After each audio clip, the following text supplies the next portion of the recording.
FM. The night comes alive. বিশ্বাস করা না করাটা আপনার ব্যাপার।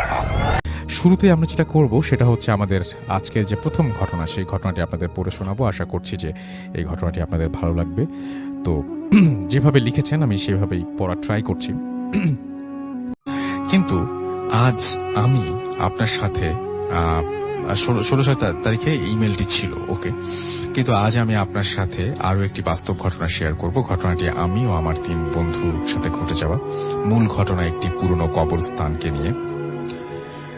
প্রথমেই আমি আমার 3 বন্ধুর নাম উল্লেখ করতে চাই যাদের সাথে এই ঘটনা ঘটে। তাদের নাম হচ্ছে এখলাস, সজীব এবং হাবিব। আর সেই জায়গাটির বর্ণনা দিয়ে নেই যেখানে আমাদের সাথে ঘটনাটি ঘটে। জায়গাটি এমন যে আমাদের গ্রাম থেকে 1 কিলোমিটার দূরে ধানের মাঠের ঠিক মাঝখানে 100 বছরের একটি পুরনো কবরস্থান আছে। ওই কবরস্থানের মধ্যে দুটি বিশাল বট গাছ আছে। এখনো সেই বট গাছ ঠিক একই মতো আছে। আর একটা বট গাছ লাগিয়েছে গ্রামের মানুষ। মোট 3টি বট গাছ আছে, তার মধ্যে বড় গাছ দুটি কবরস্থানের ঠিক একই রকম বয়সের আর বাকি একটা ছোট। গ্রাম থেকে কবরস্থানে যাবার জন্য তেমন ভালো কোনো রাস্তাঘাটের ব্যবস্থা ছিল না। গ্রামে বিদ্যুৎ ছিল না। একদম অজপাড়াগা একটা গ্রাম। ধানের ক্ষেতের চওড়া আল দিয়ে যেতে হতো ওই কবরস্থানে। পথটা গ্রামের শেষ থেকে শুরু হয়ে সোজা পুরনো কবরস্থানে গিয়ে শেষ হয়েছে। ওই পুরনো কবরস্থানের পাশে একটা পুকুর ছিল। লোকমুখে শোনা যায় ওই কবরস্থান ও পুকুর নিয়ে অনেক ভয়াবহ ঘটনা। পুরনো কবরস্থানের পাশে ওই পুকুরে নাকি জিন বাস করত। গরিব মানুষকে সাহায্য করত। যেমন কোন গরিব লোকের বিয়ে বা ছেলের বিয়ে হলে ওই পুকুরে গিয়ে তারা বলতো এবং বিয়ের সম্পূর্ণ করার জন্য সকল আসবাবপত্র, যেমন বাসনপত্র, আর কি আসবাবপত্র হবে না, বাসনপত্র, প্লেট, থালা বাসন, হাঁড়ি পাতিল ইত্যাদি পুকুরের মধ্য থেকে ভেসে উঠে পুকুরের পাড়ে আসত এবং মানুষ পুকুর পাড় থেকে সব নিজেদের প্রয়োজনীয় কাজ সম্পূর্ণ করত। কাজ শেষে সকল জিনিসপত্র ভালোভাবে পরিষ্কার করে আবার সেখানে ফেরত দিতে হতো। একদিন কোনো এক ব্যক্তি জিনিসপত্র ফেরত দেওয়ার সময় তাতে মাংসের চর্বি লেগে থাকায় জিনগুলো আর কোনোদিন কাউকে সাহায্য করার কথা শোনা যায়নি। জিনগুলো নাকি সারা জীবনের জন্য ওই পুকুর থেকে চলে যায়। আবার ওই পুকুরের পাশে কবরস্থান নিয়ে লোকমুখে এখনো শোনা যায় অনেক ভয়ানক ঘটনা। যেমন ওই কবরস্থানে কোনো এক গ্রামের সকল মৃত মানুষের লাশ কবর দেয়া হতো এবং কিছু লোক নাকি রাতের অন্ধকারে মৃত ব্যক্তির মাথা কেটে নিয়ে যেত। পরদিন সকালে মাথা কাটা ব্যক্তির লাশ কবরের ওপর পাওয়া যেত। এই ঘটনা বেশ কিছুদিন ধরে চলতে থাকে। এই ঘটনার সূত্রপাত হয় অচেনা এক ব্যক্তির লাশ পুরনো কবরস্থানে দাফন করার পর থেকে। কোন এক অশুভ রাতে গ্রামের বাইরে পুরনো কবরস্থানের সব থেকে বড় বট গাছে অচেনা এক ব্যক্তির লাশ 2টি হাতের আঙুল কাটা অবস্থায় লতার সঙ্গে ঝুলতে দেখা যায়। হঠাৎ এক অচেনা ব্যক্তির লাশ দেখে গ্রামের মানুষ অনেক ভয় পেয়ে যায়। গ্রামের সকলে লাশটিকে চিনতে না পারায় সকল গ্রামে ঢেরা পিটিয়ে খবর দেয়া হয়। বিভিন্ন গ্রাম থেকে শত শত মানুষ লাশটিকে দেখতে আসেন, কিন্তু কোনো গ্রামের মানুষ লাশটিকে চিনতে পারে না। অবশেষে গ্রামের মানুষ লাশটিকে রাতারাতি পুরনো কবরস্থানে দাফনের ব্যবস্থা করে এবং দাফন কাজ শেষ করে গ্রামের মানুষ চলে আসে। পরদিন সকালে সেই মৃতদেহ সহ আরো 2জন অচেনা ব্যক্তির মৃতদেহ ওই কবরের ওপর মাথা কাটা অবস্থায় পাওয়া যায়। কিন্তু অবাকের বিষয়, গত রাতের লতায় ঝুলে থাকা লাশটির মাথা অক্ষত ছিল। বাকি 2জন লোকের মাথা শরীর থেকে সম্পূর্ণ আলাদা এবং নিখোঁজ ছিল। এই দেখে গ্রামের মানুষ আতঙ্কে পড়ে যায়। তারা মনে করে কে বা কারা এসে রাতে অন্ধকারে লাশের মাথা কেটে নিয়ে যায়। তাই গ্রামের মানুষ কবরস্থান পাহারা দেওয়ার ব্যবস্থা করে। কবর পাহারা দেওয়ার জন্য 2জন জওয়ানকে রাখা হয় এবং তারা হাতে টর্চ ও লাঠি নিয়ে রাত 10টা থেকে ভোর 4টা পর্যন্ত কবর পাহারা দিতে শুরু করে। 3 দিন পর্যন্ত তারা খুব ভালোভাবে কবরস্থান পাহারা দেয়।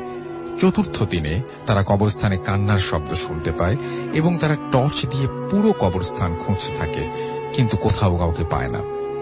কিন্তু এক সময় পুরো কবরস্থান খোঁজা শেষে সেই পুকুর পাড়ে টর্চ দিয়ে দেখে অনেকগুলো শেয়াল একসাথে একটি লাশকে ছিঁড়ে খাচ্ছে। শেয়ালগুলো স্বাভাবিকের থেকে অনেক বড় ছিল এবং তাদের চোখগুলো জ্বলজ্বল করছিল। এই দেখে তারা প্রাণপণে নিজের গ্রামের দিকে ছুটতে থাকে এবং গ্রামের সকল মানুষকে ঘটনা খুলে বলে। সঙ্গে সঙ্গে গ্রামের মানুষ তার আগুনের মশাল নিয়ে সেই পুরনো কবরস্থানের দিকে এগোতে থাকে এবং তারা পুরনো কবরস্থানে পৌঁছানোর পর সকালে সকলে মিলে নিজ চোখে সেই একই জিনিস দেখতে পায়, একটি লাশকে কিছু শেয়াল মিলে ছিঁড়ে খাচ্ছে। গ্রামের সকল মানুষ যখন শেয়ালগুলোর উপর আক্রমণ করে তৎক্ষণাৎ শেয়ালগুলো সেখান থেকে পালিয়ে যায়। পরে তারা লাশটি পেলেও লাশের মাথা নিখোঁজ ছিল এবং অনেক খোঁজার পরও লাশটির মাথা খুঁজে পাওয়া যায় না।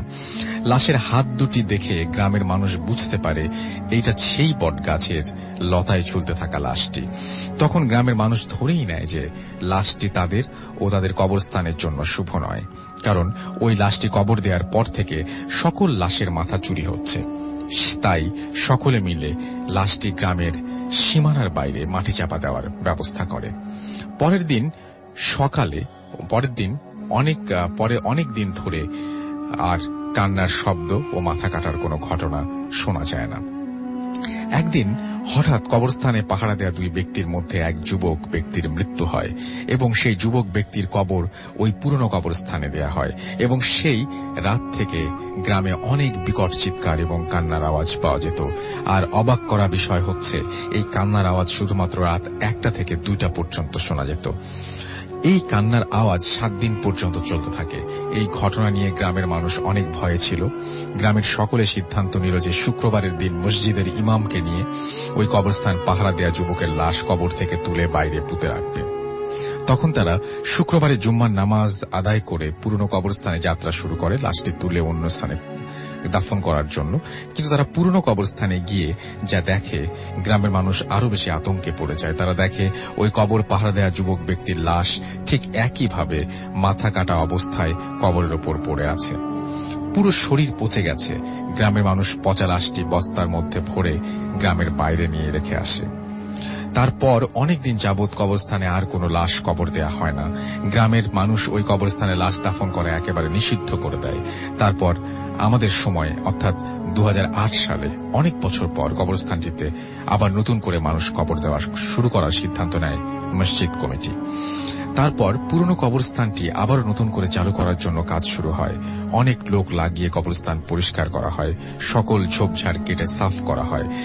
একটানা 9 বছর কবরস্থানটি ভালোই চলছিল, কিন্তু আমরা স্বপ্নেও ভাবিনি আমাদের সঙ্গে আবার সেই পুরনো ঘটনা ঘটতে চলেছে।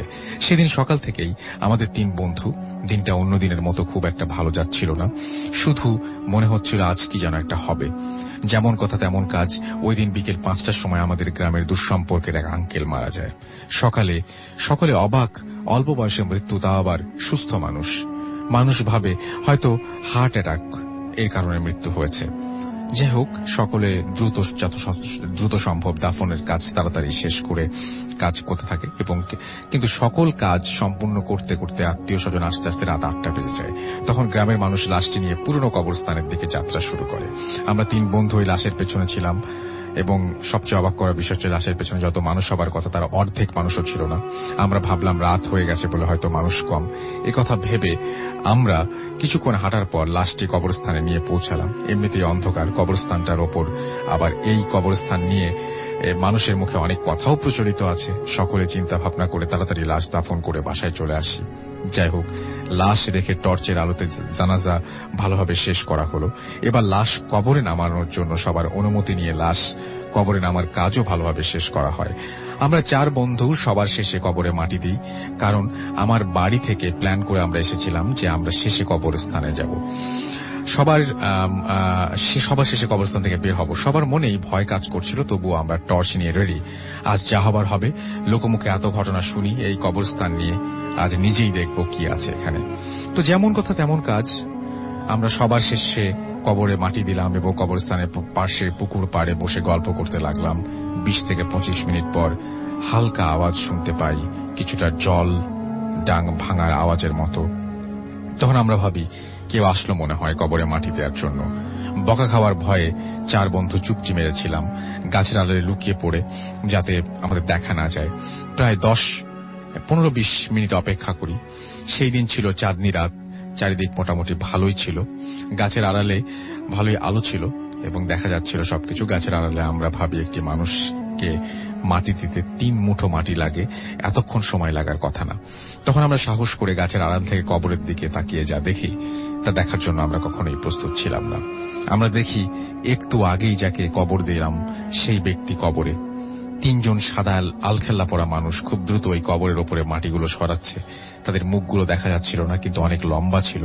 আমরা ভয়ে ভয়ে আবছা আলোতে দেখি সকল, সেই ঘটনাটা দেখতে থাকি। একসময় মাটি সরানো শেষে কবরে হাজলাটি তুলে কবরের ভেতরে লাশটি বের করে কবরের পাশে রেখে তারা লাশটির মাথা দেহ থেকে আলাদা করে 3 জন একই সঙ্গে মাথাটি খাওয়া শুরু করলো।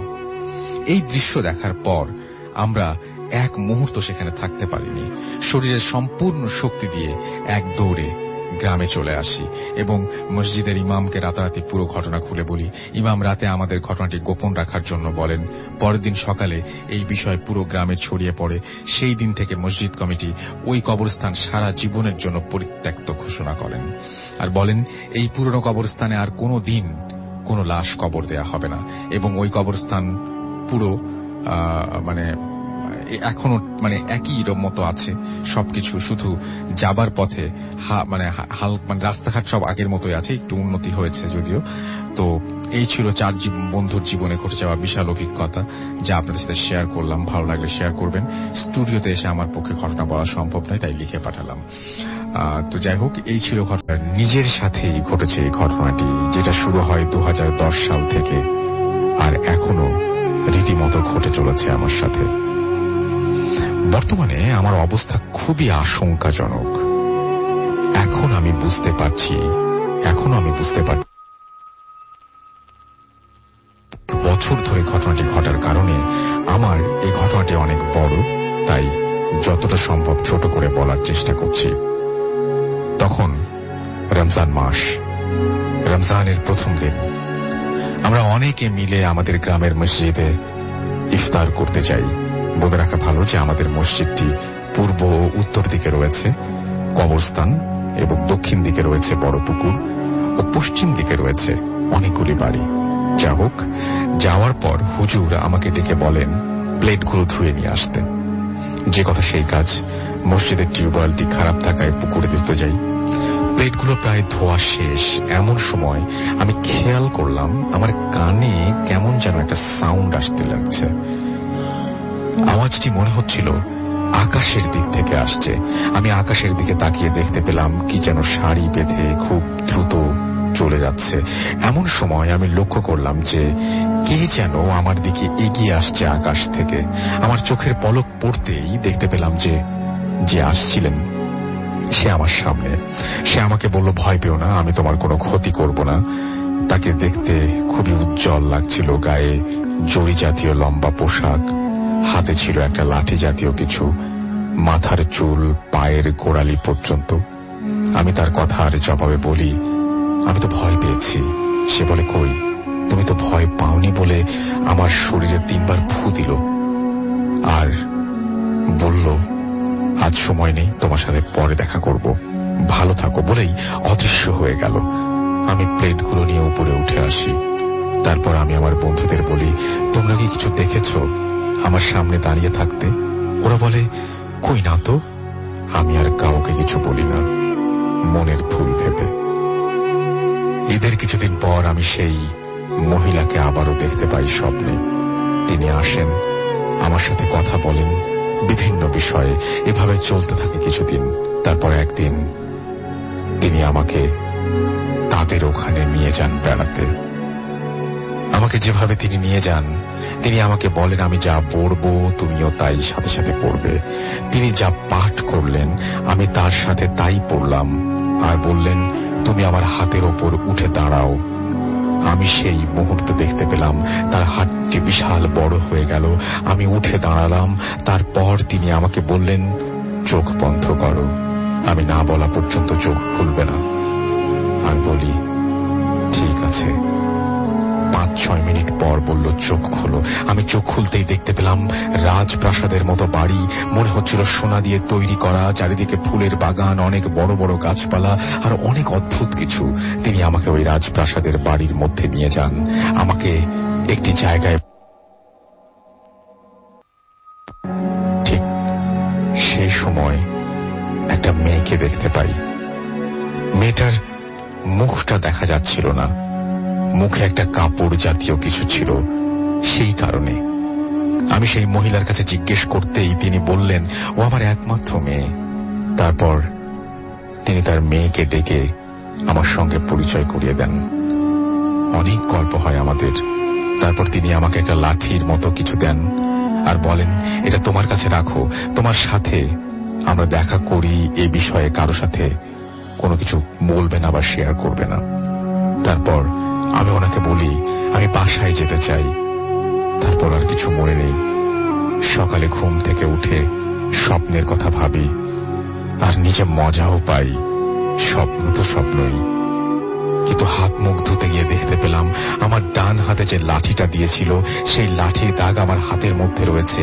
পানিও সাবান দিয়ে ধোয়ার চেষ্টা করছি, কিন্তু কিছু হচ্ছে না। তারপর এই দাগটি আমার হাতে থাকে অনেক দিন।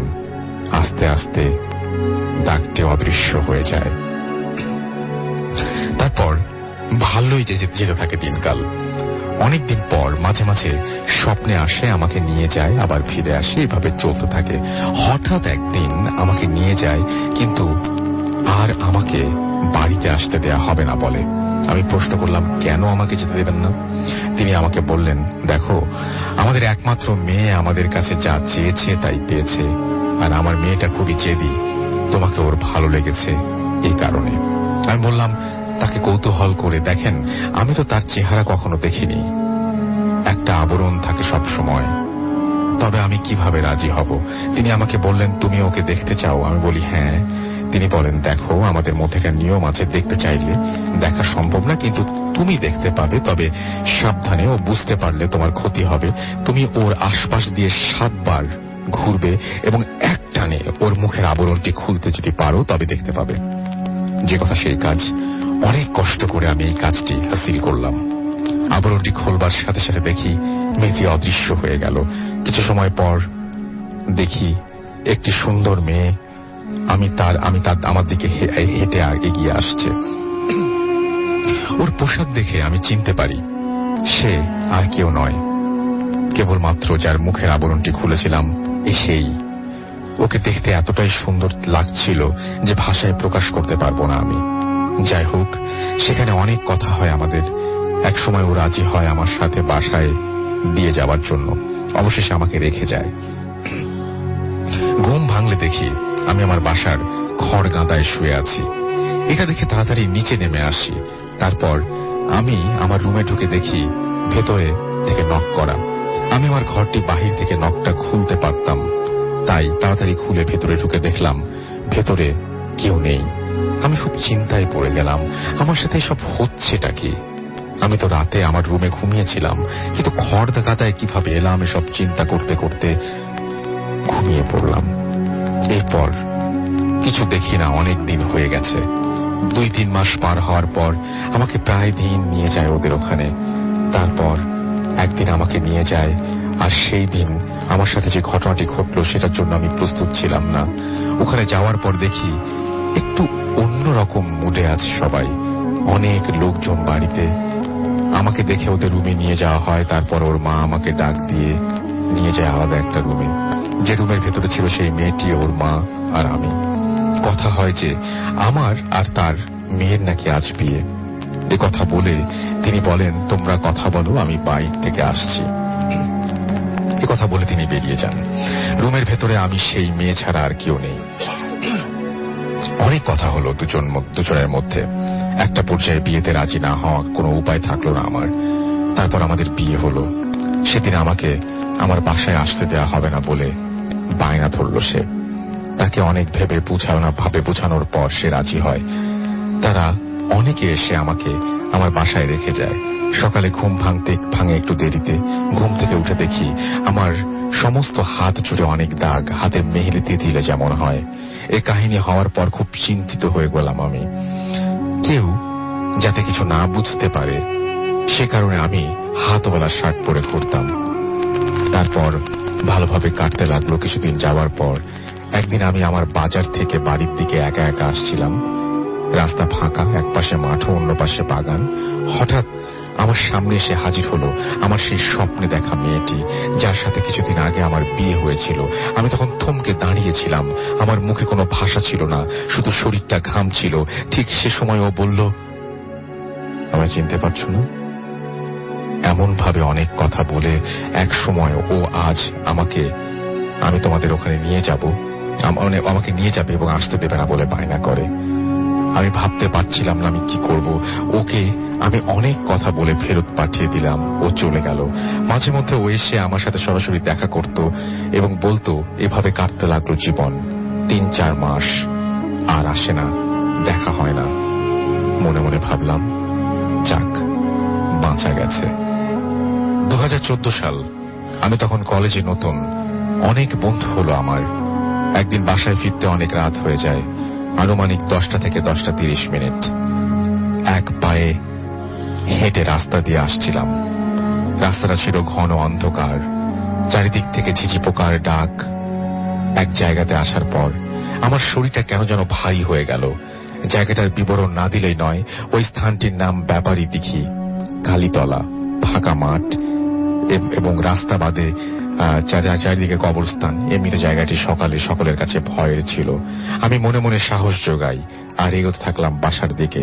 একটা সময় আমি লক্ষ্য করলাম আমি হাঁটছি, তবে স্থান পরিবর্তিত হচ্ছে না। আস্তে আস্তে আমার পা আর চলছে না। মনে হচ্ছিল পেছন থেকে কে যেন পা টেনে ধরেছে। শরীরের শক্তি যেন হারিয়ে যাচ্ছে। শরীরের সকল পশমগুলো দাঁড়িয়ে গেছে। আমি তখন চিৎকার করতে চাচ্ছিলাম, কিন্তু আমার মুখ থেকে কোনো কথা বের হচ্ছিল না। এমন সময় আমি লক্ষ্য করলাম আমি মাটি থেকে ওপরের দিকে চলে যাচ্ছি। আমি যতই মাটি থেকে ওপরের দিকে চলে যাচ্ছি, মনে হচ্ছিল, আমি তখন বুঝতে পারি আমার সাথে আজ বড় খারাপ কিছু ঘটতে চলেছে।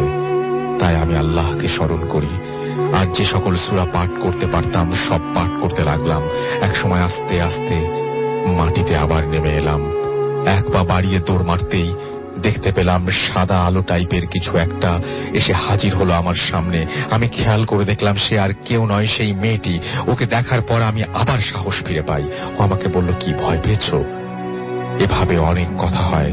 এক সময় সে বলে, দেখো, আমি যদি চাই তোমাকে জোর করে নিয়ে যেতে পারি, কিন্তু আমি সেটা এখন করব না। তোমাকে আমি 1 বছর সময় দিলাম। তুমি যদি মন থেকে চাও, যেতে চাও, আমি এসে নিয়ে যাব। আর যদি না চাও, তবে শুনে রাখো, তোমার বয়স 24 বছরের ভেতর তোমাকে আমি নিয়ে যাব। কেউ আমাকে ঠেকাতে পারবে না। আমি যদি না পারি তাহলে তোমাকে অনেক ডিস্টার্ব করবো। এভাবে অনেক কথা বলে সে চলে যায়। এই বিষয়টি আমার আর ভালো লাগে না। তাই আমি একজন হুজুরের কাছে যাই। তিনি আমার শরীর বন্ধ করে দেন 24 বছর পর্যন্ত এবং কিছু তেল ও পানি দেন। তিনি বলেছিলেন আর কোনো সমস্যা হবে না। ভালো কাটছিল দিনকাল। 3 বছর কোনো সমস্যা ছাড়াই। বর্তমানে আমার বয়স 22 বছর। 2018 জুলাই মাসের প্রথম দিন আবার সমস্যা শুরু হয়। সরাসরি দেখা দিচ্ছে, কথা বলছে, কিন্তু আমাকে ধরতে পারছে না, শরীর বন্ধ থাকায়। এখন রাতে আমি ঘুমোতে পারছি না। চোখের সামনে ওর ছবি ভাসছে। আমার চেহারা খারাপ হয়ে যাচ্ছে, শরীরের ওজন কমে যাচ্ছে, কিছুতে মন বসছে না। আমি এখন কি করব বুঝতে পারছি না। আপনাদের কাছে কোনো সমাধান থাকলে আমাকে বলবেন প্লিজ। ঘটনাটি পড়ে শোনাবার অনুরোধ রইল। আমার ঘটনাটি সিলেক্ট হলে আমাকে জানাবেন প্লিজ। ভূত এফএমের জন্য শুভকামনা। রাসেল ভাই, আশা করি ভালো আছেন। আমার নাম মোহাম্মদ শাফিন শাহরিয়ার। আমি খুলনাতে থাকি। আমার পক্ষে স্টুডিওতে যাওয়া সম্ভব নয়, তাই লিখে পাঠালাম। ভালো লাগলে পড়ে শোনাবেন। অনেক বড় একটা মাঠ। মাঠের এক কর্নারে চমৎকার একটা কৃষ্ণচূড়া গাছ। সবুজ পাতার ফাঁকে ফাঁকে থোকা থোকা লাল রঙের কৃষ্ণচূড়া ফুল ফুটে আছে। আকাশ খানিকটা মেঘলা, তবে বৃষ্টি হওয়ার সম্ভাবনা কম। শীতল হাওয়া বইছে।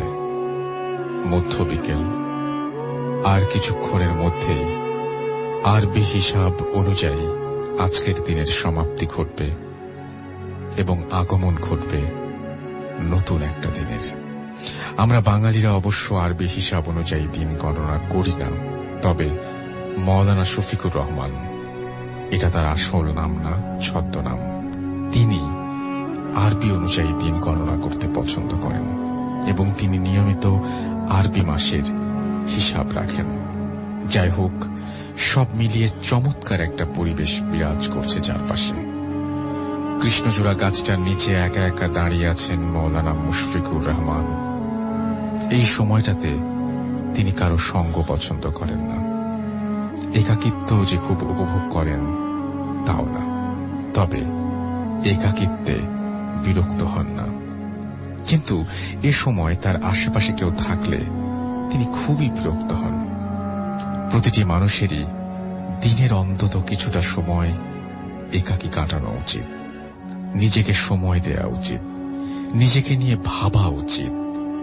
অনেকে এই কাজটার প্রয়োজনীয়তা বোঝে না, তবে মাওলানা সাহেব এটা বোঝেন। এই জন্যই তিনি কিছুটা সময় একা একা নিজের সাথে কাটান। এ সময় তিনি নানা বিষয় নিয়ে ভাবেন। আজ তিনি ভাবছেন গতকাল রাতে দেখা স্বপ্নটা নিয়ে। স্বপ্নটা এমন, তিনি ফিরে গেছেন তার শৈশবে। তার মা তাকে বলছে, মুশফিক, গোসল করে আয়। তিনি তার মায়ের নির্দেশ মতো পুকুরে গেলেন গোসল করতে। তিনি যখন ডুব দিলেন তখন তার মনে হতে লাগলো কে যেন তার মাথা পানির মধ্যে চেপে ধরে রেখেছে। তিনি অনেক কষ্ট করেও মাথা পানির উপরে তুলতে পারছেন না, তার দম প্রায় বন্ধ হয়ে আসছে। এমন সময় হঠাৎ তিনি চাপ কম অনুভব করলেন এবং মাথা পানির উপরে তুলতে সমর্থ হলেন। কিন্তু তিনি পানির উপরে মাথা তোলার পরে কাউকে দেখতে পেলেন না। পুকুরে কেবল তিনি একাই গোসল করছেন, আর কেউ নেই। তাহলে কে তার মাথা পানির নিচেতে চেপে ধরে রেখেছিল? এটা ভাবতে ভাবতে তিনি আবার পানিতে ডুব দিলেন এবং আবার কে যেন তার মাথাটা পানির নিচে চেপে ধরে রাখলো। প্রায় বন্ধ হয়ে যাওয়ার মতো সময় তিনি পানির ওপরে মাথা তুলতে সক্ষম হন এবং এবারও তিনি মাথা পানির ওপরে তুলে দেখেন কেউ নেই তার আশেপাশে। তিনি বুঝতে পারলেন না কেন এমনটা হচ্ছে। তিনি আবার ডুব দিলেন এবং তার মাথা আবারও কে যেন চেপে ধরে রেখেছে বলে তার মনে হলো এবং তার দম বন্ধ হয়ে আসছিল। আর ঠিক তখনই তার ঘুম ভেঙে গেল এবং তিনি হাঁপাতে হাঁপাতে ঘুম থেকে জেগে উঠলেন। তবে আশ্চর্যের বিষয় হলো, তিনি ঘুম থেকে জেগে উঠে দেখতে পেলেন তার সমস্ত শরীর ভেজা, ঘামে ভেজা নয়, পানিতে ভেজা। এবং পরপর 3 দিন তিনি একই স্বপ্ন দেখলেন এবং প্রতিবারই তিনি ঘুম থেকে জেগে উঠে দেখেন তার সমস্ত শরীর পানিতে ভিজে আছে। তিনি কারো কাছে তার এই অদ্ভুত স্বপ্নের কথা বললেন না, কারণ তিনি মাওলানা মানুষ এবং তিনি নিজেই ঝাড়ফুঁক করেন। এমনকি জিনের আসরও তিনি দূর করে থাকেন। সেই তিনিই যদি এমন সমস্যায় জর্জরিত হন, তাহলে তার কাছে কোনো লোক ছুটে আসবে কোন ভরসায়? তিনি প্রতিদিন রাতে দোয়া দুরূদ পড়েই ঘুমোতে যান।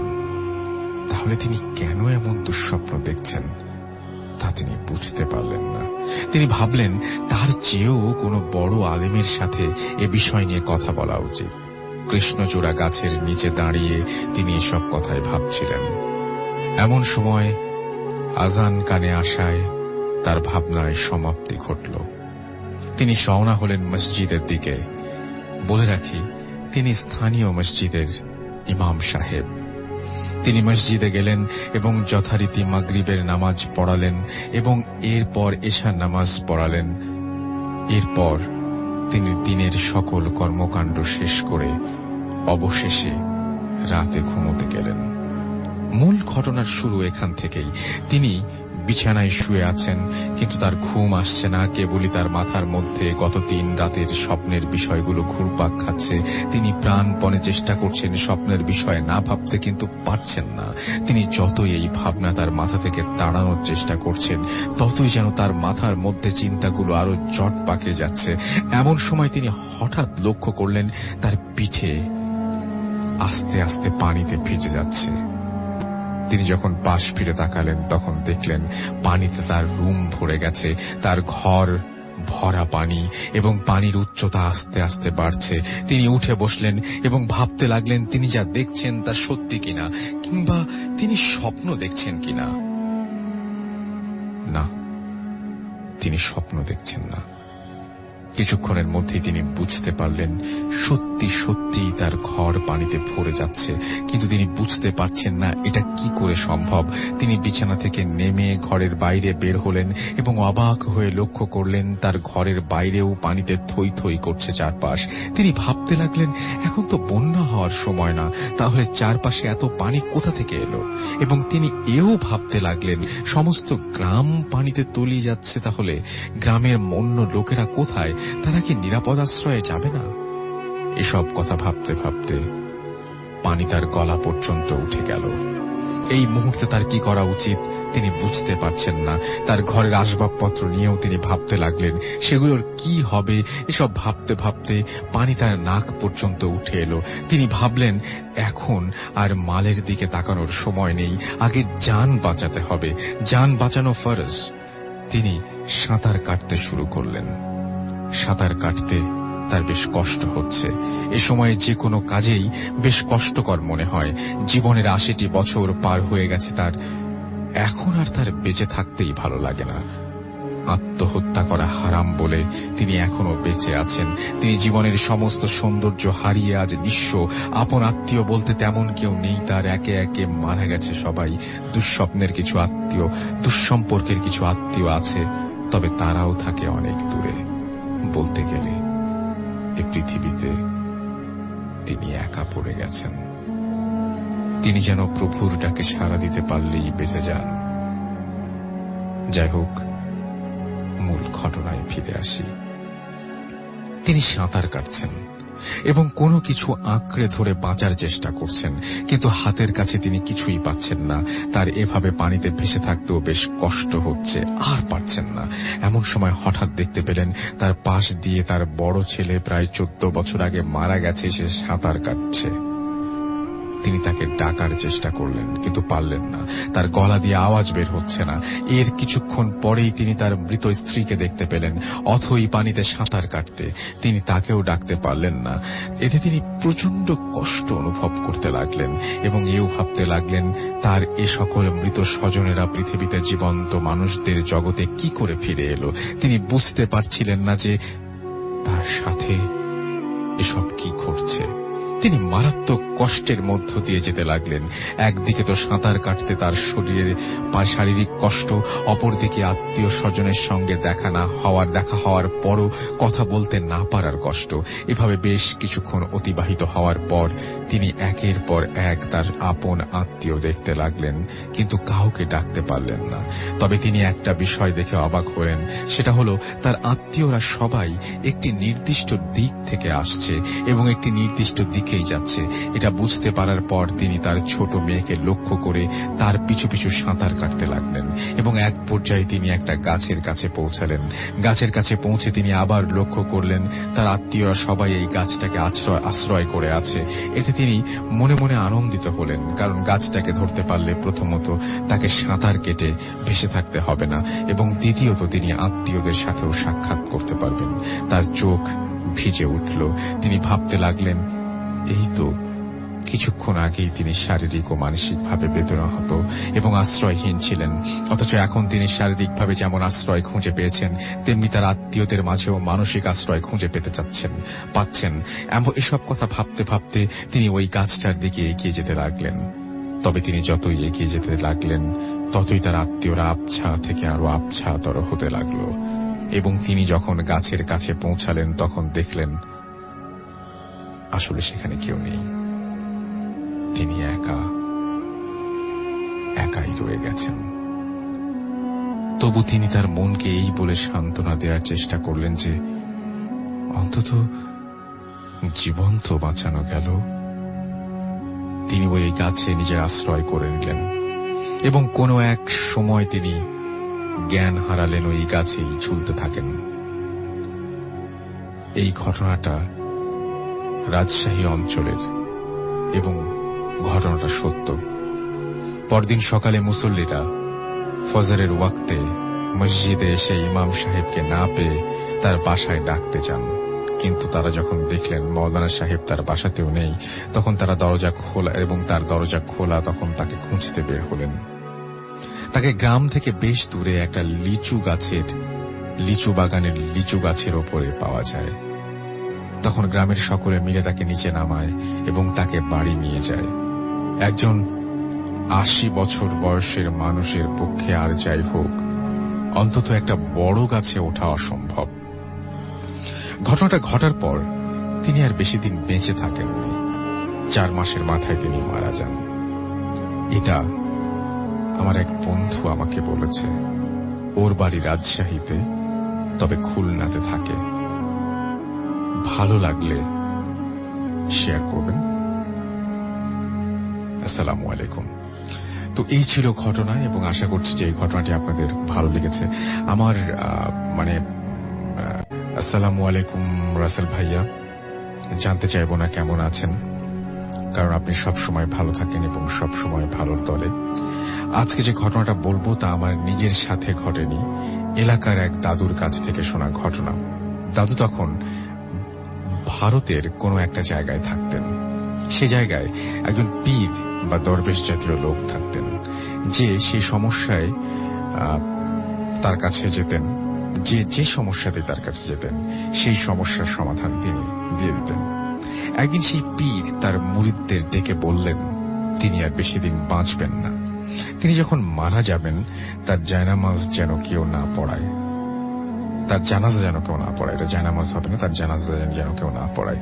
অনেক দূর থেকে একজন লোক আসবেন, তিনি তার জানাজা পড়িয়ে যাবেন। কিন্তু লোকটা চলে যাওয়ার সময় কেউ যেন তাকে পেছন থেকে না ডাকে। ঠিক 1.5 মাস পরে সেই পীর সাহেব মারা যান।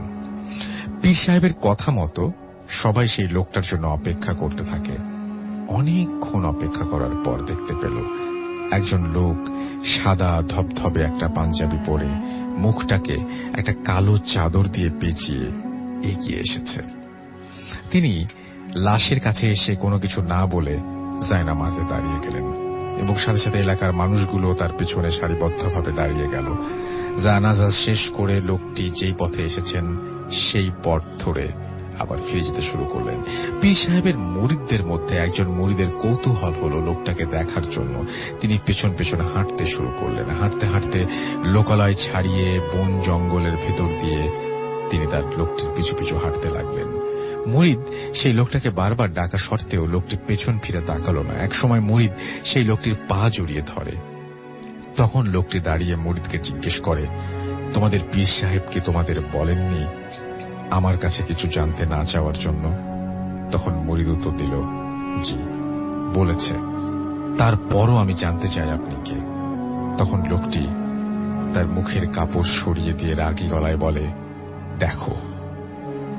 মুরিদ লোকটাকে দেখে এবং আর ঠিক থাকতে পারে না, কারণ লোকটা আর কেউ ছিল না, তাদের যে পীর সাহেব মারা গেছেন সেই পীর সাহেবই ছিলেন। এই ছিল আমার ঘটনা। আমার কাছে আরো অনেক ঘটনা আছে, এমনকি আমার নিজের জীবনের সাথে ঘটে যাওয়া অনেক ঘটনা আছে। রাকিব ইমতিয়াজ ভোলাকোট, রামগঞ্জ, লক্ষ্মীপুর থেকে এই ঘটনাটি পাঠিয়েছেন।